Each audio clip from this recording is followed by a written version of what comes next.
हिंदवी स्वराज्याचे सरसंस्थापक छत्रपती शिवरायांना मानाचा मुजरा करतो। भारतीय राज्यघटनेचे शिल्पकार, क्रांतीसूर्य महामानव भारतरत्न डॉक्टर बाबासाहेब आंबेडकर यांना मानवंदना अर्पित करतो।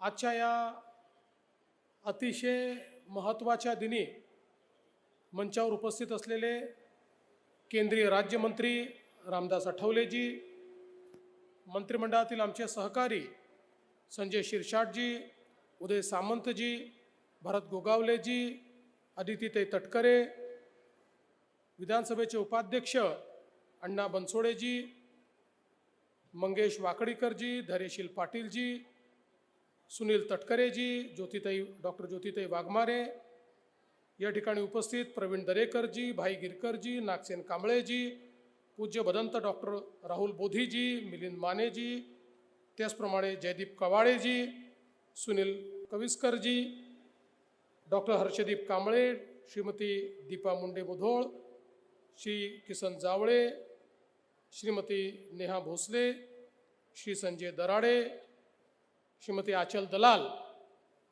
मंचासमोर उपस्थित असलेले सर्व मान्यवर आणि उपस्थित सर्व माझ्या भगिनी आणि बंधूंनो, आज अतिशय महत्त्वाचा दिवस आहे। भारतरत्न डॉक्टर बाबासाहेब आंबेडकरांच्या नेतृत्वामध्ये चौदार तळ्याचं जे आंदोलन झालं त्याच्या शताब्दी वर्षाची सुरुवात आज आपण करतोय। ही रायगडची भूमी अत्यंत महत्त्वाची भूमी आहे, कारण एकीकडे छत्रपती शिवरायांनी स्वराज्याचा संदेश याच रायगडच्या भूमीतून दिला आणि दुसरीकडे चौदार तळ्याच्या आंदोलनातनं स्वराज्य हे समतेसोबत असलं पाहिजे, ती समता स्थापन करण्याचा संदेश हा भारतरत्न डॉक्टर बाबासाहेब आंबेडकरांनी चौदार तळ्याच्या माध्यमातून दिला। आणि म्हणून मला असं वाटतं की अतिशय महत्त्वाचा अशा प्रकारचा आजचा हा दिवस आहे। मला सांगताना आनंद वाटतो की यावर्षी अत्यंत हे महत्त्वाचं वर्ष आहे। एकीकडे ज्यांना भारतरत्न डॉक्टर बाबासाहेब आंबेडकरांनीही गुरुस्थानी बघितलं ते महात्मा ज्योतिराव फुले यांच्या 200व्या जयंतीचं हे वर्ष आहे। वैराग्यमूर्ती गाडगे बाबा यांच्या 150व्या जयंतीचं हे वर्ष आहे आणि चौदार तळ्याच्या सत्याग्रहाच्या 100व्या वर्षपूर्तीचं अशा प्रकारचं हे वर्ष आहे। आणि म्हणूनच महाराष्ट्र सरकारने हे वर्ष समता आणि समरसता वर्ष म्हणून साजरं करण्याचा निर्णय घेतलेला आहे। आपल्याला माहिती आहे, आपल्या संविधानाने दिलेलं आपलं अंतिम उद्दिष्ट हे समता आहे। समाजात समता असली पाहिजे, प्रत्येकाला अधिकार असले पाहिजेत, कोणीही मोठा नाही, कोणीही लहान नाही। या संविधानाप्रमाणे प्रत्येकाला संधीचा समान अधिकार, अशा प्रकारची समता ही समाजात स्थापन करायची आहे। आणि या समतेकडे जाणारा रस्ता काय आहे, तर तो रस्ता समरसतेचा रस्ता आहे की ज्याच्यामध्ये संपूर्ण समाज समरस होऊन समता स्थापित करेल। अशा पद्धतीनं समता आणि समरसतेचा हा भाव यावर्षी महाराष्ट्र शासनाच्या माध्यमातून त्या ठिकाणी करण्याचा आपण प्रयत्न केला आहे। खरं म्हणजे आपल्या सर्वांना माहिती आहे की हा जो काही चौदार तळ्याचा सत्याग्रह झाला होता, एक प्रकारे भारताच्या इतिहासातला एक अत्यंत निर्णायक अशा पद्धतीचा हा सत्याग्रह होता। बहिष्कृत भारतमध्ये 3 एप्रिल 1927 रोजी भारतरत्न डॉक्टर बाबासाहेब आंबेडकरांनी चौदार तळ्याच्या आंदोलनाबद्दल लिहित असताना सांगितलं की ज्याप्रमाणे फ्रेंच राज्यक्रांती जगाच्या इतिहासातला एक असं वळण आहे की ज्याने जगाचा इतिहास बदलला, तशाच प्रकारे भारताच्या इतिहासातलं एक असं वळण हे चौदार तळे आहे की ज्यांनी भविष्यातला भारताचा इतिहास बदलणार आहे आणि गुलामगिरीच्या साखळ्या तोडून एक मोठा न्याय हा या ठिकाणी प्राप्त होणार आहे. खरं तर आपल्या भारतीय समाजामध्ये आपण जर या ठिकाणी बघितलं तर अनेक वर्ष आपल्याला गुलामगिरीमध्ये काढावी लागली. पण या गुलामगिरीच्या मुळाशी काय आहे, का आपण सातत्याने गुलाम झालो, हा जर इतिहास आपण बघितला तर याच्या पाठीमागे आमच्या समाजातल्या अनिष्ट प्रथा होत्या, आमच्या समाजातली अस्पृश्यता होती, आमच्या समाजामध्ये जातीभेद होता, मनुष्य मनुष्याला मनुष्य मानायला तयार नव्हता. आणि म्हणूनच अशा प्रकारचा विखंडित समाज हा नेहमी पराभूत होतो, तो पराजित होतो. अशा पराजिततेतून पराभूततेतून शेकडो वर्षाची गुलामगिरी ही आम्हाला सहन करावी लागली. जर या कुप्रथा आमच्या समाजात आल्या नसत्या तर भारत देश हा कधीच गुलाम झाला नसता. आणि म्हणूनच या ठिकाणी जर आपण बघितलं तर ज्यावेळी या देशामध्ये मोठ्या प्रमाणात सुधारणावादी चळवळ सुरू झाली आणि त्या चळवळीत 4 ऑगस्ट 1923ला मुंबईच्या विधान परिषदेमध्ये रायबहादूर S.K. पोले यांनी ठराव मांडला आणि त्या ठरावाने एकमताने नियम केला, कायदा केला की जे सार्वजनिक पाणवठे आहेत याच्यावर कुठल्याही व्यक्तीचा, जातीचा, समाजाचा अधिकार असणार नाही. समाजातले सगळे लोक, सर्व जाती धर्माचे पंथाचे लोक हे कुठल्याही सार्वजनिक पाणवठ्यावर जाऊन त्या ठिकाणी हक्काने पाणी घेऊ शकतील. अशा प्रकारचा एक क्रांतिकारी निर्णय महाराष्ट्राच्या तत्कालीन विधान परिषदेने घेतला. तथापि असा निर्णय झाल्यानंतरही काही भागामध्ये काही लोक असे होते की ज्यांनी निर्णय झाल्यानंतरही पाणवठे खुले केले नाही. आणि अशा परिस्थितीमध्ये या ठिकाणी त्या काळामध्ये जी काही नगरपालिका होती त्या नगरपालिकेने देखील, महाडच्या नगरपालिकेने एक ठराव केला आणि त्या ठरावानुरूप त्यांनी सांगितलं की जे विधान परिषदेने ठरवलेलं आहे त्या अनुरूप चौदार तळे हे आता सर्व समाजाकरता खुलं करण्यात येत आहे. कोणीही या ठिकाणी येऊ शकेल, कोणीही इथलं पाणी ग्रहण करू शकेल, अशा प्रकारचा निर्णय झाला. तरीही काही लोकांनी, दुराभिमानी अशा प्रकारच्या लोकांनी त्या ठिकाणी चौदार तळ्याचं पाणी घेण्यापासनं समाजातल्या वंचितांना, दलितांना रोखण्याचं काम केलं. आणि म्हणूनच भारतरत्न डॉक्टर बाबासाहेब आंबेडकरांनी हा निर्णय केला. जसं आत्ता आठवले साहेबांनी सांगितलं, गोष्ट खरी आहे की प्यायला पाणी नव्हतं असं नाही आहे.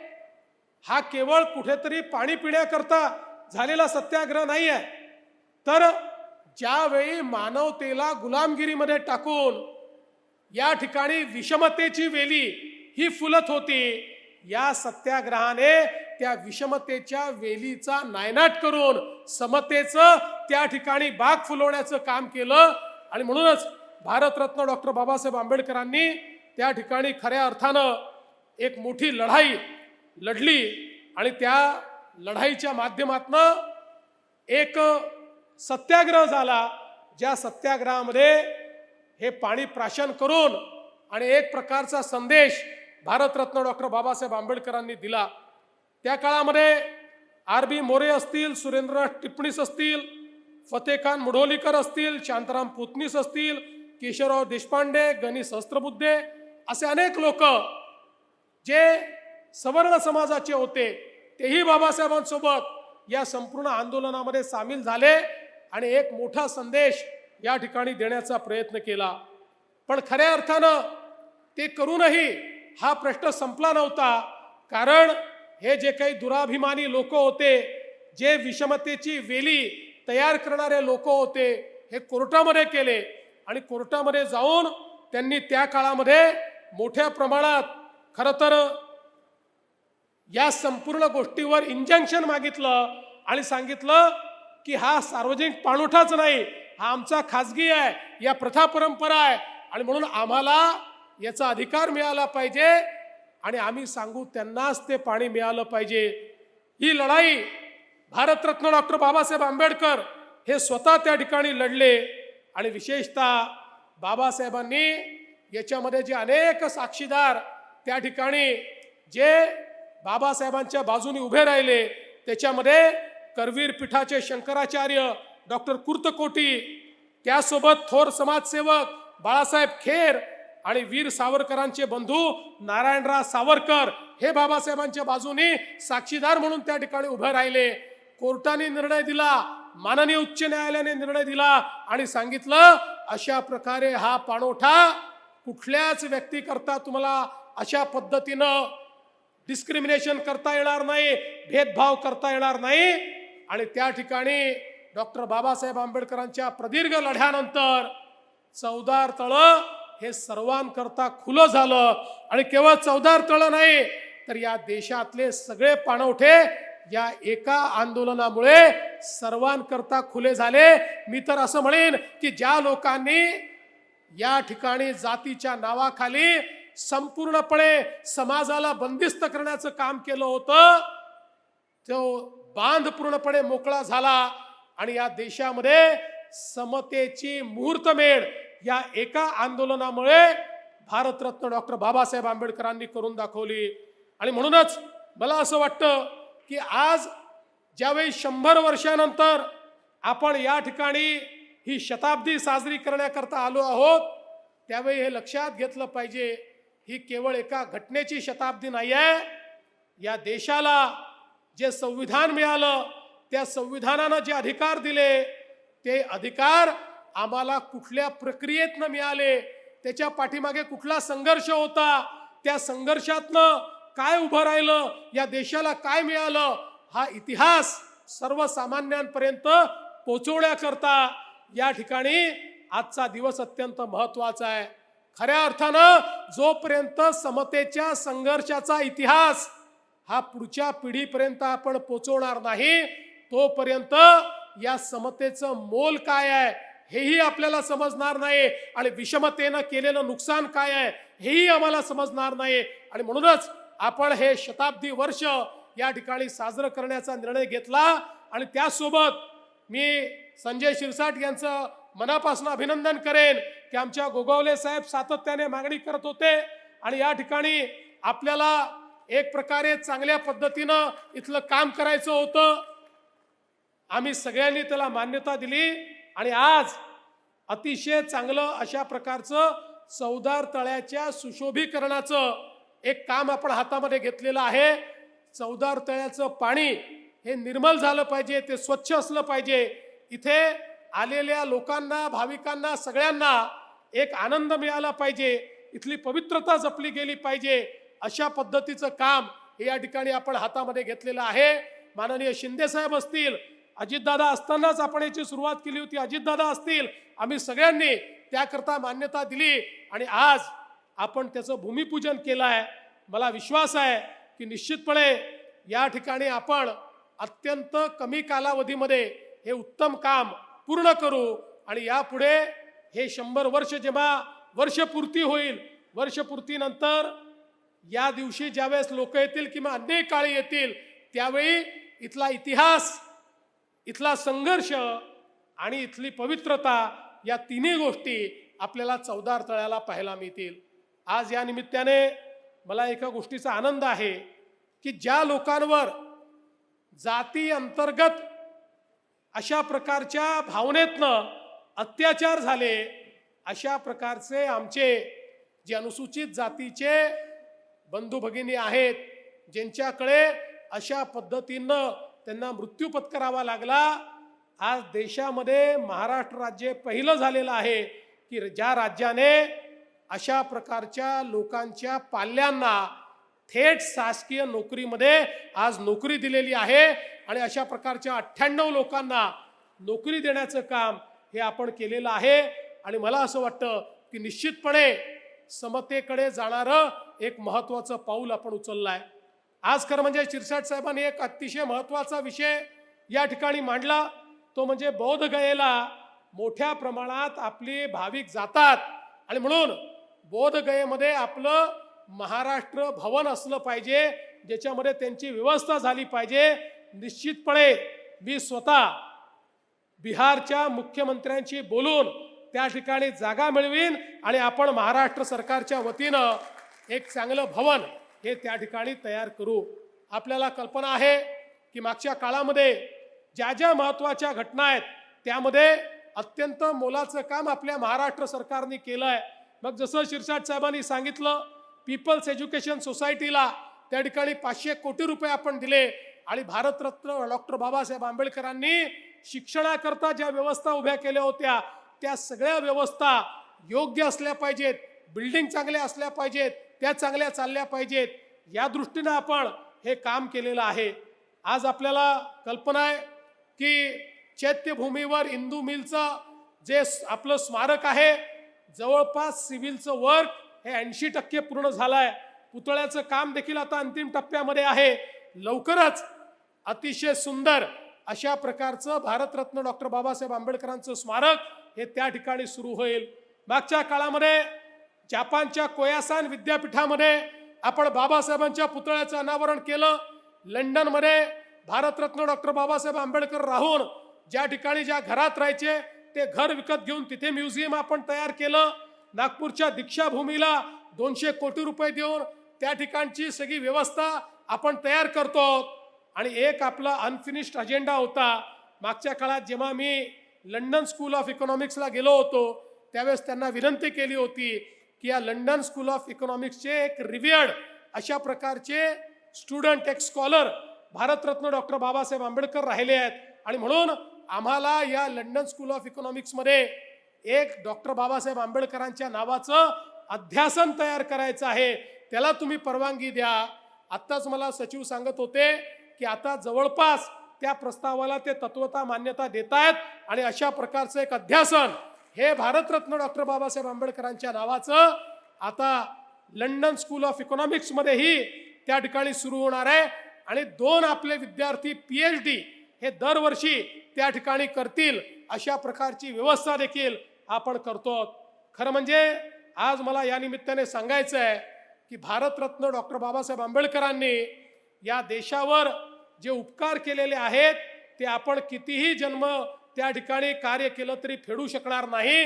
या देशाला भारतरत्न डॉक्टर बाबासाहेब आंबेडकरांनी जगातलं सर्वोत्तम संविधान दिलेलं आहे. यापेक्षा उत्तम संविधान हे असूच शकत नाही. ज्या संविधानाने प्रत्येकाला जगण्याची संधी दिली आणि म्हणूनच आपल्या देशाचे प्रधानमंत्री माननीय मोदीजी म्हणतात, मला कुठल्याही धर्मग्रंथापेक्षा प्रिय काही असेल तर ते भारताचं संविधान आहे. कारण या संविधानामुळेच हा भारत देश सातत्याने प्रगती करतोय. आणि म्हणून आजच्या या दिवशी एकीकडे बाबासाहेबांच्या संघर्षाला प्रणाम करत असताना आपण सगळे हा संकल्प घेऊया की समाजामध्ये सगळी विषमता दूर झाली पाहिजे. अस्पृश्यता आणि विषमता हा जगातला सगळ्यात मोठा अपराध आहे. हा अपराध हा पूर्णपणे नायनाट त्याचा झाला पाहिजे आणि एक समतायुक्त अशा पद्धतीचं राज्य, एक समतायुक्त समाज आणि एक समतायुक्त भारत आपण सगळे मिळून निर्माण करू. अशा प्रकारची प्रतिज्ञा आजच्या क्षणी आपण सगळे मिळून घेऊया. मी पुन्हा एकदा आमच्या संपूर्ण प्रशासनाचं मनापासून अभिनंदन करतो. माननीय शिंदे साहेब आजारी असल्यामुळे या ठिकाणी येऊ शकलेले नाहीत. शिंदे साहेबांच्या वतीनं आणि सुनेत्राताईंच्या वतीनं देखील आपल्या सर्वांना आजच्या या संघर्षाच्या दिनाच्या खूप खूप शुभेच्छा देतो आणि त्यासोबत आपल्या सगळ्यांचे आभार मानून माझे 2 शब्द या ठिकाणी पूर्ण करतो. धन्यवाद. जय हिंद, जय भीम, जय भारत, जय महाराष्ट्र.